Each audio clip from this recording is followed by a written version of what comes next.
Well, good afternoon, Woodburn Missionary Church.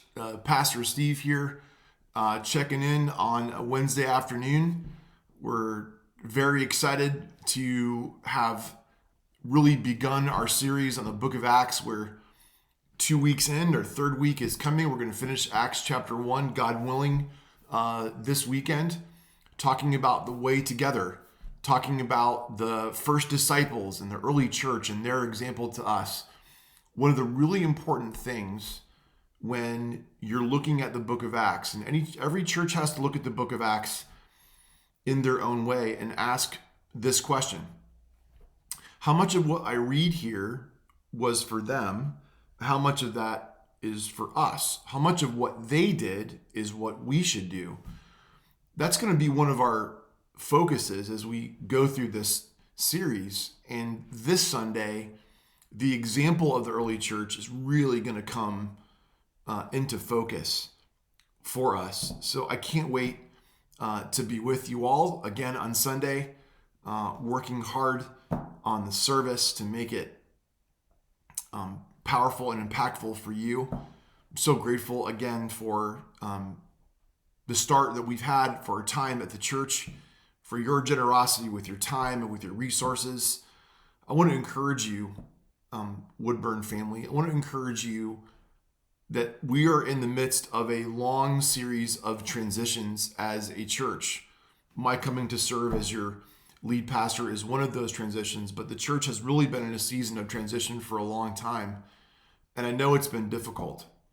And I want to just acknowledge that that's the case and say to you that I am committed to helping us move forward as a church together in whatever way that I can, however I can, to bring healing. Part of what you're going to hear in Acts 1 this coming Sunday is a call from Luke in the first part of the book of Acts.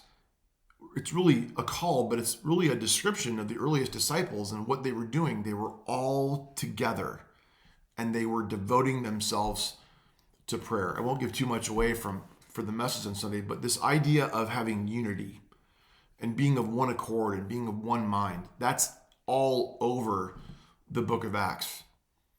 And that's the call for us. The call for us is unity. The call for us is togetherness. We live in very fractured times. We live in times when there are so many things that are pushing us apart from each other. And the call, the consistent call in the book of Acts, and really the example of the first Christians is their togetherness and their unity.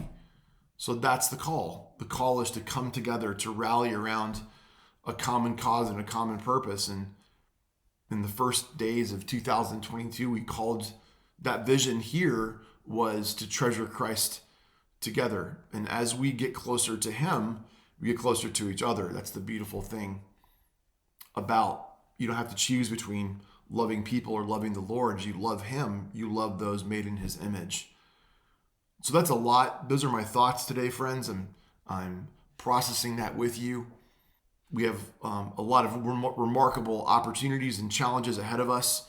And I just want to encourage you to send me an email if you have any questions or if you have ideas or you have feedback on anything at all, to steve@woodburnmc.org. That's my email address. That's just steve@woodburnmc.org. I'd love to hear from you. I've met so many people. I'd love to meet you, to sit with you, to hear your story, to talk about the present, the past, the future, whatever you'd like to talk about. So looking forward to Sunday, Woodburn family, looking forward to being with you again, and very, very excited about all that's to come for us and all that we have right in front of us as a church. I'll see you soon.